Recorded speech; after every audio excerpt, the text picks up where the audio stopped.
Good morning माय English learners. तुम्हाला a few आणि a little यामधला फरक माहिती आहे का? खूप लोक रोज हे चुकीचं वापरतात. चला तर मग फक्त 60 सेकंदात समजून घेऊया. सुरुवात करूया अ फ्यूपासून.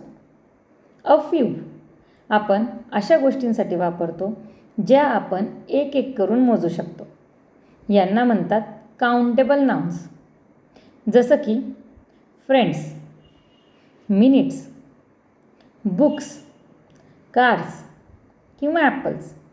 उदाहरण, I have a few friends coming over tonight. इथे फ्रेंड्स मोजता येतात म्हणून अ फ्यू वापरला आहे. आणखी एक उदाहरण बघूया. I need a few minutes to get ready. इथे मिनिट्ससुद्धा मोजता येतात. So it is countable nouns. आता बघूया अ लिटल.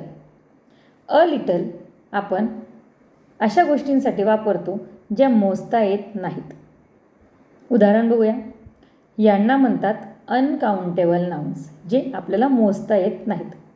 जसं की water, money, time, sugar obviously. उदाहरण, can I have a little water please. Water आपण एक एक करून मोजू शकत नाही. So because of that it is uncountable noun. आणखी एक उदाहरण बघूयात. She has a little money saved up. मनीसुद्धा अनकाउंटेबल आहे. सो ऑब्वियसली ती मोजता येत नाही. आता तुमची पाळी. I need dash dash sugar for my tea. इथे काय येईल बरं? अ फ्यू की अ लिटल?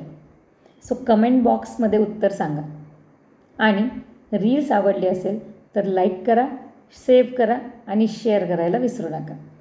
इंग्लिश शिकायचं असेल तर मित्रांसोबत शेअर करा. रोज अशाच इंग्लिश टिप्ससाठी फॉलो करा Gurukul academy with me. Thank you so much.